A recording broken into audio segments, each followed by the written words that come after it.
जान चाहन्छु।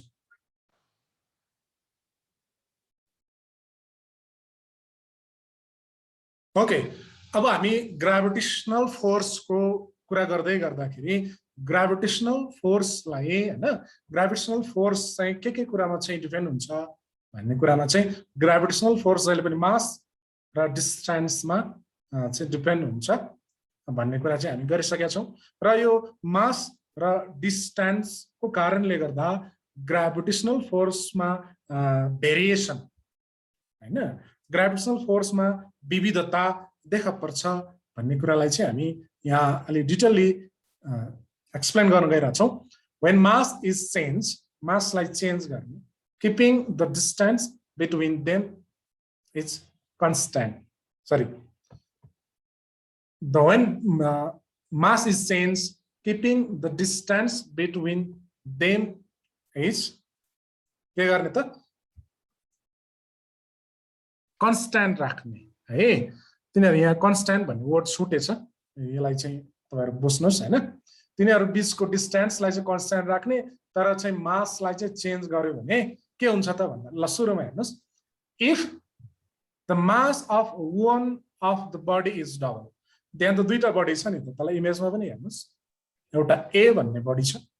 अर्को B भन्ने बडी छ। यो दुईवटा बडी मध्ये if the mass of one of the bodies is double, एउटाको मासलाई मात्र डबल गरेको भने त्यही इमेजमा पनि हेर्नुस्। एउटा m1 छ, अर्को चाहिँ 2m2 छ। 2m2 भनेको 2 ले मल्टिप्लाई गरेको भनेको त्यो डबल बनाएको भनेको हो। किपिङ डिस्टेन्स सेम, डिस्टेन्स चाहिँ सेम नै राख्ने, डिस्टेन्सलाई चेन्ज नगर्ने हो भने हैन। त्यस्तो कन्डिसनमा के हुन्छ हैन। पहिला त हामीले चाहिँ न्युटनको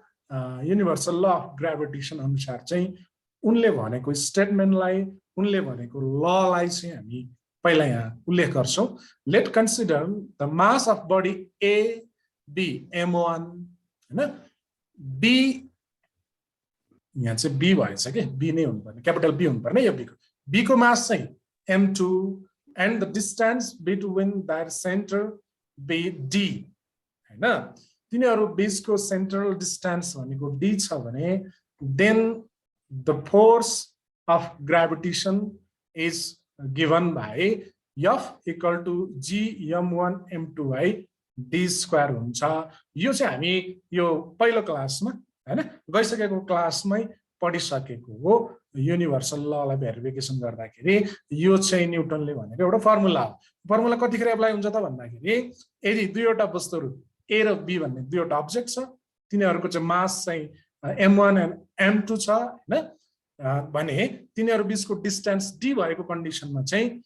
तिनीहरु बीचको gravitational force F equal to G m1 m2 by d square हुन्छ भन्ने चाहिँ यो स्टेटमेन्ट हामी पहिला लेखौं। अब माथिको A मा भनेको जुन कन्डिसन अनुसार when one of the mass is double, एउटा मासलाई के गरियो त डबल गरियो हैन। दैट इज m2, m2 लाई डबल गरियो 2m2 बनाइयो। डबल भनेको 2 ले मल्टिप्लाई गर्ने हो। किपिङ द डिस्टेन्स कन्स्ट्यान्ट, डिस्टेन्सलाई केही चेन्ज गरिएन है, यहाँ केही चेन्ज गरेको कुरा छैन, डिस्टेन्स चेन्ज गरेको कुरा छैन, तर मास चाहिँ चेन्जिङ गरेको छ। मास चेन्जिङ गर्दाखेरि दुईटा अब्जेक्ट छ भने एउटा अब्जेक्टको मासलाई डबल गरेको छ। यहाँ फिगरमा हेर्नुस् 2m2 गरेको छ हैन। देन त्यसपछिको कुरा यो इनिशियल फोर्स हो, यो चाहिँ इनिशियल फोर्स हो। माथिको F1 भनेको इनिशियल फोर्स हो। त अब चेन्ज गर्दाखेरि पहिला त इनिशियल फेजमा त यो अब्जेक्ट B को पनि मास भनेको त m2 थियो, तर फेरि हामी कन्डिसन एप्लाई गर्दाखेरि त्यो अब्जेक्ट B को मासलाई डबल गरेको। अब अब्जेक्ट B को मासलाई डबल गर्दाखेरि पक्कै पनि ग्राभिटेशनल फोर्समा त भेरिएसन हुन्छ। पहिलाको इनिशियल ग्राभिटेशनल फोर्स भन्दाखेरि अब नयाँ बन्ने ग्राभिटेशनल फोर्स फरक हुन्छ। त्यही भएर F1 भन्नु परेको हो। F1 भन्नु भनेको भेरिएसन, माथिको F तलको F1, पक्कै पनि त्यहाँ ग्राभिटेशनल फोर्स त चेन्ज हुन्छ भनेको। त्यसो गर्दाखेरि F1 equal to G m1 m2 by d square भन्ने फर्मुला भइहाल्यो। अनि G m1 हैन पहिलो अब्जेक्टको ए भन्ने अब्जेक्टको जुन मास m1 नै छ तर b भन्ने अब्जेक्टको मास चाहिँ 2m2 छ बाइ d स्क्वायर नै भयो त्यसो गर्दाखेरि यो 2 चाहिँ अगाडि आयो बाँकी के रहन्छ त्यहाँ भन्दा gm1 m2 by d square भन्ने बाँकी रहन्छ त्यो gm1 m2 by d square भनेको त इनिशियल फोर्स इनिशियल फोर्सलाई 2 ले मल्टिप्लाई गर्यो भने बल्ल इनिशियल फोर्स भन्दा 2 गुना हैन इनिशियल फोर्स भन्दा 2 गुना चाहिँ फाइनल फोर्स हैन जुन चाहिँ वन मासलाई डबल गर्दाखेरिको अब्टेन हुने फोर्स ग्रेभिटेशनल फोर्स भनेको चाहिँ इनिशियल फोर्स भन्दाखेरि 2 टाइम्स मोर हुन्छ हेन्स त्यसैले if the mass of one of the body is double यदि दुईवटा मास मध्ये एउटा मासको बडीजलाई के गरे हामीले डबल गर्यो भने मासलाई डबल गर्यो भने the force of gravitation is double हैन नयाँ बन्ने न्यू फाइनल ग्रेभिटेशनल फोर्स पनि के हुन्छ त डबल हुन्छ इनिशियल फोर्स भन्दा डबल हुन्छ यहाँ चाहिँ तपाईले के कुरा बुझाउन खोजेको हो मैले भने मात्रै त्यो ग्रेभिटेशनल फोर्स चाहिँ मास चेन्ज गर्दा पनि ग्रेभिटेशनल फोर्स पनि थप घट हुन्छ त्यो पनि चेन्ज हुन्छ मास चेन्ज हुँदा ग्रेभिटेशनल फोर्स पनि चेन्ज हुन्छ भन्ने कुरा नै देखाउन खोजेको हो यसमा ल okay if the mass of the body is double keeping distance same है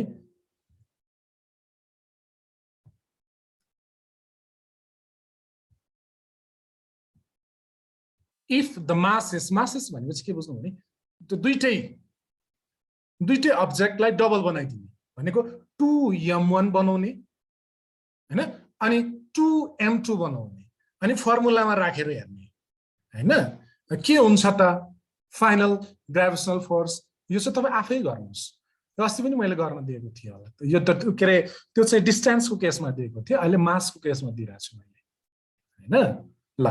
त्यो कुरालाई चाहिँ गर्नलाई यहाँनिर के गर्नु परेन यहाँनिर आउनुस् मेरो माउस क्रसरमा आउनुस् यो माथिको कुरा त्यही नै लेख्नुस् हैन माथिको चाहिँ यो किनभने हामीले कुनै पनि हिसाब गर्दाखेरि हामीले केलाई चाहिँ केलाई रेफरेन्स लिनु पर्यो नि त रेफरेन्स लिँदाखेरि यो न्युटनको law of universal gravitation law of Newton भन्ने छ नि त हैन हो त्यसको लको फर्मुलालाई हामीले रेफरेन्स लिने हुनाले पहिलाको यो कन्डिसन चाहिँ लेख्नु पर्छ त्यो अर्को हिसाब यो हिसाब गर्ने बेलामा पनि है यो गर्दा पनि अघिल्लो रेफरेन्स चाहिँ लिनु पर्छ लगभग यति चाहिँ लेख्नु पर्छ अब तलपछि यहाँको कन्डिसन चेन्ज हुन्छ त्यहाँ कन्डिसनमा व्हेन वन अफ भन्ने छ नि त यहाँ हैन उता चाहिँ के भन्नु पर्यो व्हेन द मासेस दुईटैको मासेस भनेपछि दुईटै पर्यो नि त त्यहाँ if when the masses of the two bodies is double हैन गरे भने के हुन्छ भन्दाखेरि ठ्याक्क फर्मुलामा पुट डाउन गर्दै जाने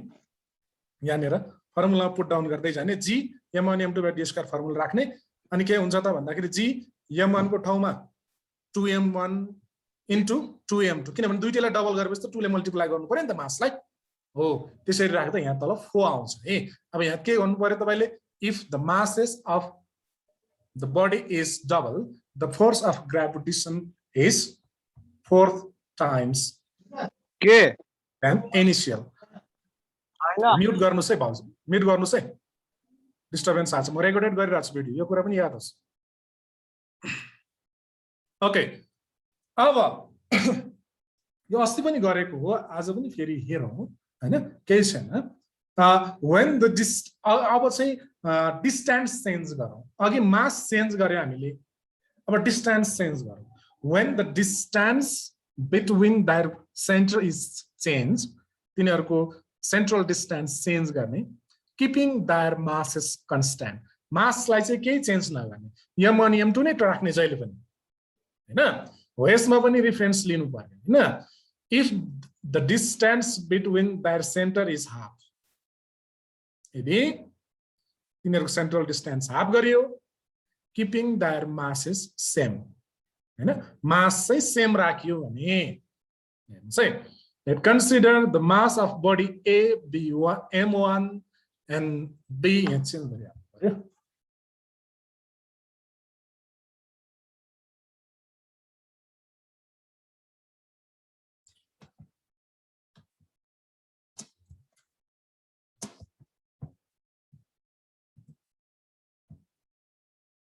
ओके हैन यदि A को mass m1 B को mass m2 and the distance between their center be d then the force of gravitation is given by भनेको चाहिँ यो चाहिँ रिफरेन्स हो यो युनिभर्सल ल अफ ग्राभिटेसन को स्टेटमेन्ट हो यो यदि दुईवटा वस्तुहरू हैन को डिस्टेन्स d छ भने त्यतिखेर चाहिँ जहिले पनि है always gravitational force F equal to gm1 m1 m2 d square हुन्छ भन्ने यो त भइहाल्यो अब हामी कन्डिसनमा जाउँ माथि a भन्ने लेखेको छ नि यो कन्डिसन हो के if the distance between their centre is half the distance d लाई चाहिँ हाफ गर्ने हैन the keeping their mass is same भनेको चाहिँ रिफरेन्स हो त्यो कन्डिसन हो त्यो कन्डिसन एप्लाई गरौँ यहाँ हैन keeping the mass is constant मासेसलाई कन्स्ट्यान्ट गर्ने नचलाउने या मनियम पनि राख्दिने है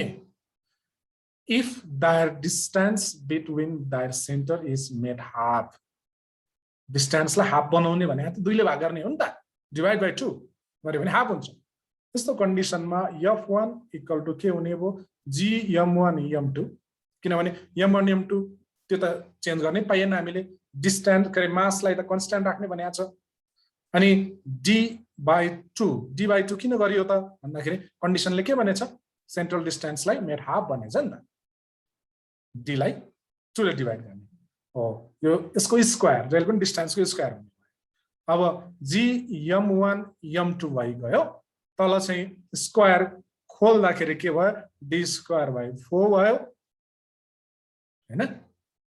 d²/4 भयो र जहिले पनि यो फ्र्याक्सनमा चाहिँ हैन तल भएको जुन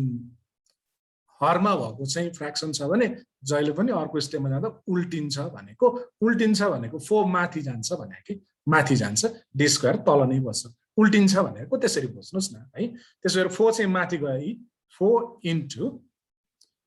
इन्टु हैन यो 4 माथि गयो अब त त्यहाँ बाँकी के छ gm1 m2 d²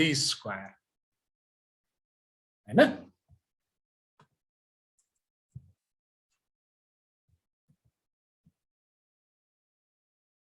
ओके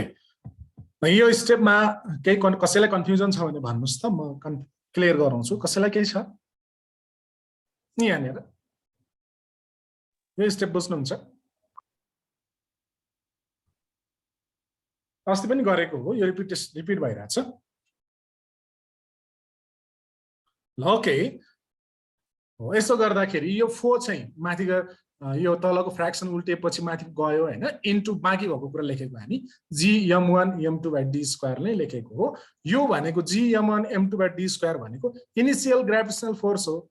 त्यो भनेको f हो त्यसैले हामी तल f लेख्यौं 4 इन्टु f लेख्यौं अब के भने त hence if the distance between the centre of two body is made half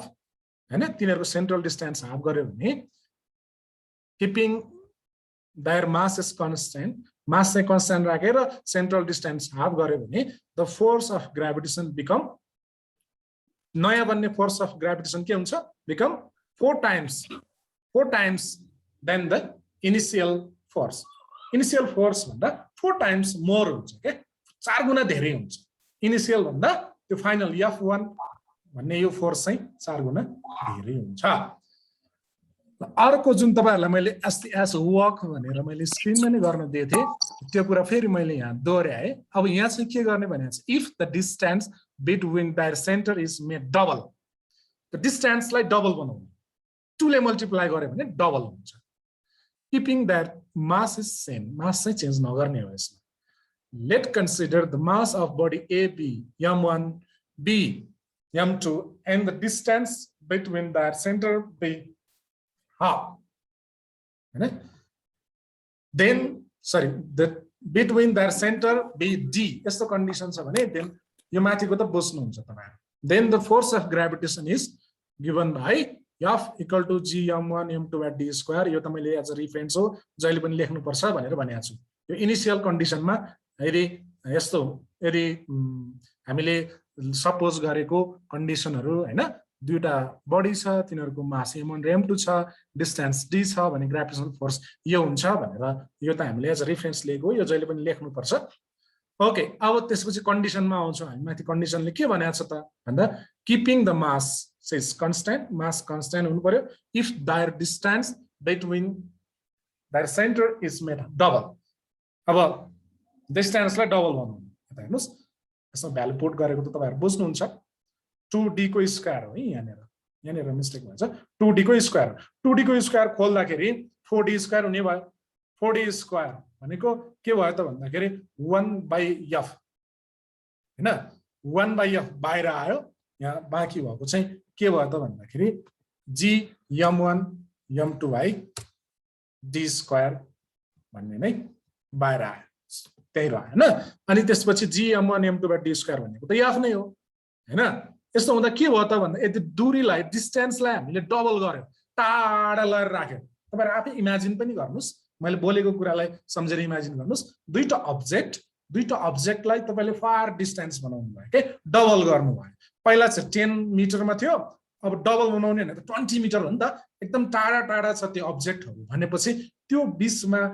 produced हुने ग्राभिटेशनल फोर्स त पक्कै पनि पहिलाको भन्दा कम होला नि त, कम हुन्छ नि पक्कै, किनभने डिस्टेन्स टाढा टाढा राख्यो नि त हामीले। हो, त्यही कुरा यहाँ चाहिँ भन्न खोजेको हो के भन्दाखेरि पहिलाको फोर्सलाई, पहिलाको ग्राभिटेशनल फोर्सलाई 4 ले डिभाइड गर्यो भने बल्ल फाइनल ग्राभिटेशनल फोर्स आउँछ भनेको 4 गुना कम हुन्छ। Hence if the distance between the center of two body is made half,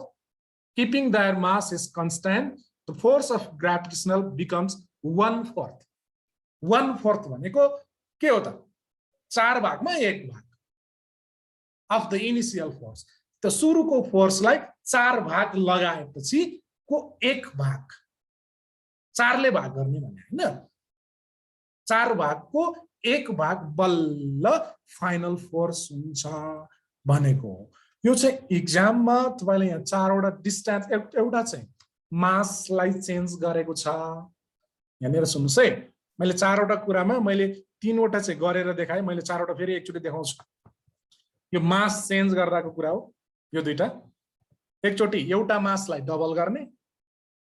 अर्को यसमा चाहिँ दुईटै मासलाई डबल गर्ने। यो मास चेन्ज गर्दाको कुरा। मास चेन्ज गर्दा पनि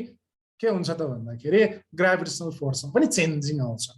अर्को कुरा फेरि यहाँ चाहिँ के भयो भने मासलाई चेन्ज नगर्ने, डिस्टेन्स चेन्ज गर्ने, डिस्टेन्सलाई हाफ गर्ने, आधा गर्ने हैन। अनि अर्कोमा चाहिँ के छ भने फेरि यहाँ फेरि डिस्टेन्सलाई के गर्ने, डबल गर्ने भनेको छ। दुईटा केसमा चाहिँ मासलाई चेन्जिङ गर्ने भन्ने छ। यो केस र यो केसमा मासलाई चेन्जिङ गर्ने भन्ने छ। अर्को दुईटा केसमा फेरि डिस्टेन्सलाई चेन्जिङ गर्ने भन्ने छ। हो, यसरी मासलाई चेन्जिङ गर्दा, डिस्टेन्सलाई चेन्जिङ गर्दा ग्राभिटेशनल फोर्स पनि चेन्जिङ हुन्छ। त्यो भएर ग्राभिटेशनल फोर्स केमा डिपेन्ड हुँदो रहेछ त भन्दा मासमा र डिस्टेन्समा भन्ने कुराको चाहिँ हामी क्लेरिफाई हुनको लागि हामीले यो चाहिँ हैन डिस्टेन्स र मास भेरिएसन गर्दाखेरि ग्राभिटेशनल फोर्समा पनि भेरिएसन देखिन्छ भन्ने कुरा थाहा पाउनु पर्ने हुन्छ है। ओके, अब यहाँनिर एउटा एक्जाम्पल दिएको छ हैन, एक्जाम्पल दिएको छ। यो एक्जाम्पल हेर्नुस्, यो हिसाब गरेको पनि हेर्नुस् तपाईहरु। एक्जाम्पलमा पढे the mass of the earth, अर्थको मास चाहिँ 6 × 10⁻24 kg and its radius is 6,380 km. Calculate the gravitational force produced between the earth and an object of mass 200 kg kept on the surface of the earth. भन्ने चाहिँ यो एउटा तपाईहरुलाई numerical दिएको छ। Numerical चाहिँ हामी पछि न्यूमेरिकलकै केसमा जाउँला, अहिले चाहिँ टाइम नलगाउँ यसमा है। ओके, अब हामी ग्राभिटीमा गयौं है। ग्राभिटी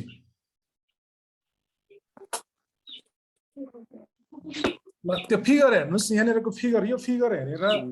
म तपाईलाई के बुझाउँछु भने जस्तै मानौ हाम्रो अमेरिका र सुजन, तिम्रो अडियो चाहिँ म्युट गर। ओके यो फिगरमा तपाईले हेर्दाखेरि के देख्नुहुन्छ एकजना मान्छे माथि अर्थको सरफेसमा त्यसरी उभिरहेको छ मानव नेपाल हो हैन त फेरि यहाँ चाहिँ फेरि अमेरिका नेपाल र अमेरिका ठ्याक्क अपोजिटमा पर्छ है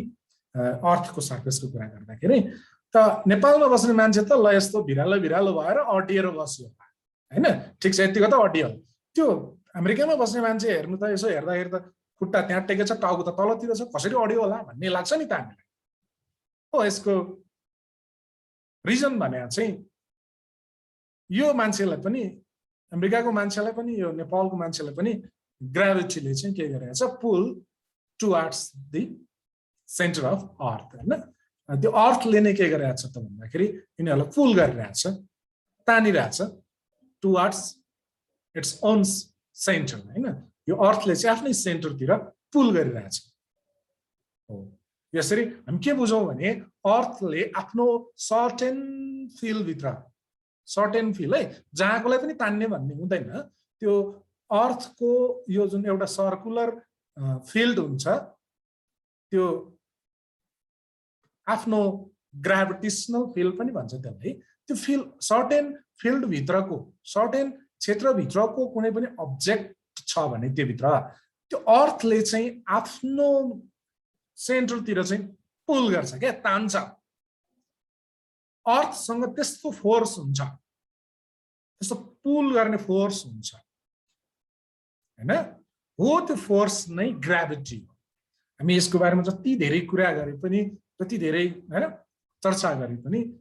ग्राभिटी भनेको चाहिँ जनरली त्यही नै हो जस्तै तपाईले कुनै पनि बल हैन कुनै अब्जेक्ट हैन तपाईले माथि आकाशतिर फालिदिनुस् हैन after few minute after interval of time यो के हुन्छ त फेरि के हुन्छ felt down to the earth surface हैन यो फेरि अर्थ सरफेस तिरै झर्छ के कारणले त्यसको रिजन पनि ग्राभिटी नै हो अर्थको पुलिङ क्यापेसिटी हुन्छ क्या त्यो तान्ने क्षमता हुन्छ त्यो तान्ने क्षमता भनेकै फोर्स हो हैन त्यो फोर्स भनेकै ग्राभिटी हो क्या त्यसरी बुझौँ ल मैले यहाँ लेखेको कुरामै तपाईहरुमा जान खोजे gravity of the earth is the force of attraction gravity भनेको हाम्रो अर्थको ग्राभिटी भनेको चाहिँ के हो त भन्दा फोर्स अफ एट्र्याक्सन नै हो अफ द अर्थ हैन अर्थको चाहिँ फोर्स अफ एट्र्याक्सन अर्थको त्यस्तो तान्ने बल हो अन द अब्जेक्ट हैन त्यो अब्जेक्टहरुमा चाहिँ त्यो तान्ने बल नै gravity with in its gravitational fields यसको जुन त्यो गुरुत्व क्षेत्र भित्र भएको हैन मैले अघि नै भने अर्थको सर्टेन एरिया भित्र भएको एरियालाई हामी के भन्छौं ग्राभिटेसनल फिल्ड भन्छौं जसले जुन भित्र भएको वस्तुलाई आफूले के गर्न सक्छ पुलिङ गर्न सक्छ अर्थले भने त्यो एरियालाई हामी भन्छौं ग्राभिटेसनल फिल्ड है त्यो ग्राभिटेसनल फिल्ड भित्र भएको एनी अब्जेक्ट हैन त्यसलाई के गर्छ त अर्थले चाहिँ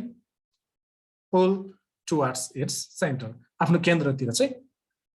पुल गर्छ अथवा एट्र्याक्ट गर्छ हो त्यो नै ग्राभिटी हो तल हेर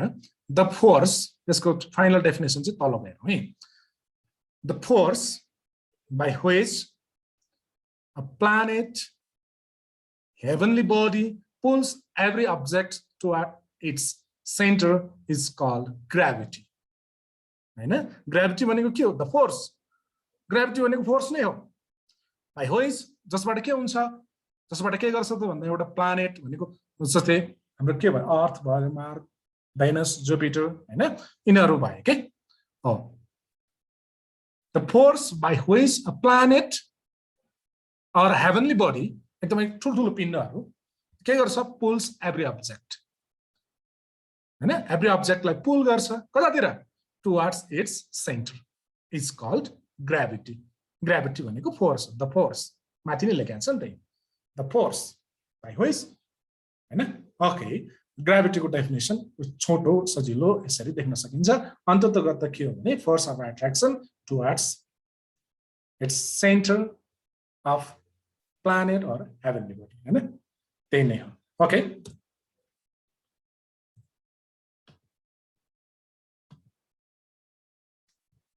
ओके ग्राभिटी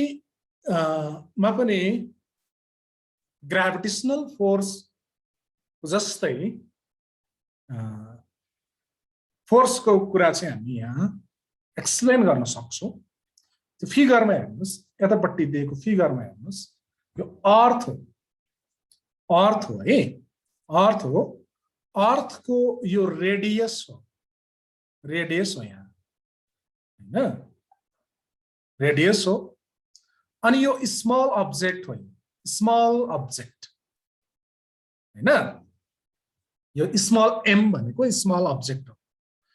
त यो अर्थ एउटा अब्जेक्ट भयो। सुन्नुस् है, मेरो कुरा ध्यान दिएर सुन्नुस्, तपाईहरुले यो सजिलै बुझ्न सक्नुहुन्छ। यो अर्थ आफैमा एउटा अब्जेक्ट हो भने त्यो अर्थमै भएको अर्को स्मल अब्जेक्ट पनि अब्जेक्ट नै हो भनेपछि यहाँ त दुईटा अब्जेक्ट भयो नि त। अनि तिनीहरु बीचको डिस्टेन्स, यिनीहरु बीचको डिस्टेन्स पनि यहाँ छ। यिनीहरु बीचको डिस्टेन्स भनेको चाहिँ यो अर्थको रेडियस नै हो, किनभने यो स्मल मासको चाहिँ रेडियस चाहिँ हामी नेग्लिजिबल मान्छौं, एकदमै कम हुन्छ भनेर मान्छौं। त्यो भएर अर्थ र यो स्मल अब्जेक्ट बीचको डिस्टेन्स पनि छ। ध्यान दिएर सुन्नुस् है, दुईटा मास पनि छ, तिनीहरु बीचको डिस्टेन्स, सेन्ट्रल डिस्टेन्स पनि छ भने त्यहाँ त ग्राभिटेशनल फोर्स पनि त क्रिएट होला नि त। यो त युनिभर्सल ल अफ ग्राभिटेसन अनुसार त हामीले त यो त त्यसरी पनि त एक्सप्लेन गर्न सक्छौं नि त भन्ने कुरा हुन्छ। लेट हैन, m be the mass of earth, यो क्यापिटल m हुन्छ है यसमा, ध्यान दिएर सुन्नुस्। क्यापिटल m र स्मल m युज भइराख्छ। Let m be the mass of earth and r be the radius of earth। Capital r भनेको चाहिँ अर्थको रेडियस हो। and small m be the mass of the body kept at the surface of the earth। अर्थको सर्फेसमा राखेको एकदमै small बडीको मास भनेको small am हो है। यहाँनिर माथि सबै कुरा मान्दाखेरि के दियो, दुईटा मास क्यापिटल एम र स्मल एम दुईटा मास पनि भयो, तिनीहरु बीचको डिस्टेन्सलाई रेडियस मान्न सकिने भयो हैन। According to the Newton's universal law of gravitation हैन, न्यूटनको युनिभर्सल ल अफ ग्राभिटेसन अनुसार त ग्राभिटी अथवा फोर्स F इक्वल टु के हुने भयो, फोर्स F इक्वल टु त G, दुईटा मास चाहियो यहाँ, यी दुईटा मास छ क्यापिटल एम र स्मल एम हैन, बाइ तिनीहरुको डिस्टेन्स हो r स्क्वायर, डिस्टेन्सको स्क्वायर हैन। ओके, ल यति भइसकेपछि यहाँ के हो त भनेको कुराहरु भन्ने कुरा चाहिँ यहाँ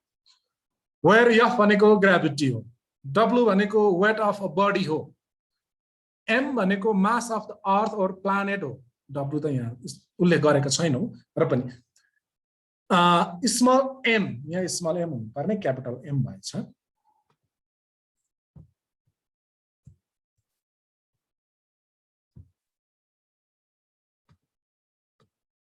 ओके, स्मल m भनेको mass of the body kept on the surface of planet हैन। त्यो प्लानेटको सर्फेसमा राखेको स्मल बडीको मास चाहिँ स्मल m हो। r भनेको रेडियस अफ द प्लानेट अथवा हेभनली बडी है हो। यसरी ग्राभिटी भनेको पनि के रहेछ त भन्दा a kind of force, attraction force between two objects हैन। र त्यसमा चाहिँ के हुन्छ त, एउटा चाहिँ हेभनली बडी हुन्छ ठुलो जसमा प्लानेटहरु पर्ने भए हैन, अनि अर्को चाहिँ त्यसैको सर्फेसमा भएको स्मल अब्जेक्ट हुन्छ हैन हो। त्यो स्मल अब्जेक्टमा चाहिँ के हुन्छ त, ग्राभिटीले काम गरिरहेको हुन्छ। ग्राभिटीले काम गर्दाखेरि त्यो स्मल अब्जेक्ट चाहिँ के हुन्छ त, fell down the surface of heavenly body or planet हैन। त्यसरी त्यो स्मल अब्जेक्ट चाहिँ त्यो हेभनली बडी अथवा प्लानेटहरुको सर्फेसमा अथवा सेन्टरतिर चाहिँ डाइरेक्सन बनाएर यिनीहरु फेल हुन्छ, अट्र्याक्ट हुन्छ भन्ने कुरा भयो। Okay, this much for today.